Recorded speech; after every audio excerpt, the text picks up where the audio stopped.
গিটারে blue জিন্সের কদম গানটি গাইছে উক্কোছাইং মারমা। মাইলস্টোন স্কুলের ৭ম শ্রেণীর ছাত্র। ফেসবুকে রিলস হিসেবে ঘুরে বেড়ানো উক্কোছাইংয়ের গান তার বাবা মায়ের জন্য এখন শুধুই স্মৃতি।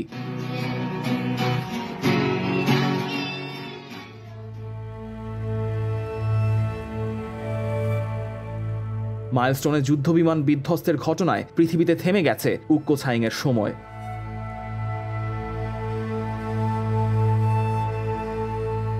যুদ্ধবিমান স্কুল ভবনে আছড়ে পড়লে গুরুতর আহত হন ১৩ বছর বয়সী উক্কোছাইং। সোমবার চিকিৎসাধীন অবস্থায় মৃত্যু হয় তার। রাঙামাটিতে রাজস্থলী উপজেলায় অ্যাম্বুলেন্সে করে নিয়ে আসা হয় উক্কোছাইংয়ের মরদেহ।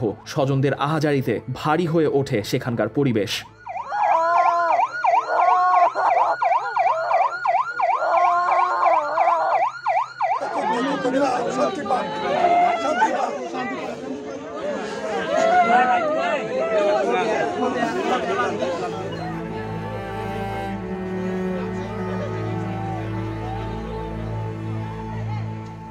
শেষবারের মতো উক্কোছাইংকে দেখতে ভিড় করেন তার স্বজনরা। ছেলে হারানো শোকে কাতর বাবা জানান, প্রকৌশলী হওয়ার স্বপ্ন ছিল তার ছেলের।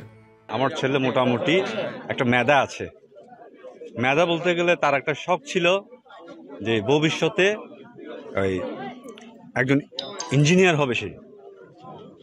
মানে সেই বিশ্বাস করবেন না, আপনার টিভিতে একটা গাড়ি দেখলে, মোবাইল একটা গাড়ি দেখলে সে বলতে পারে যে গাড়ির নাম, তারপর রোডে গেলে সেই বলতে পারে গাড়ির নাম। মানে মোটামুটি সেই সৃজনশীলের প্রতি তার একটা জুপ ছিল তার। কিন্তু আমি কিছুই করতে পারলাম না।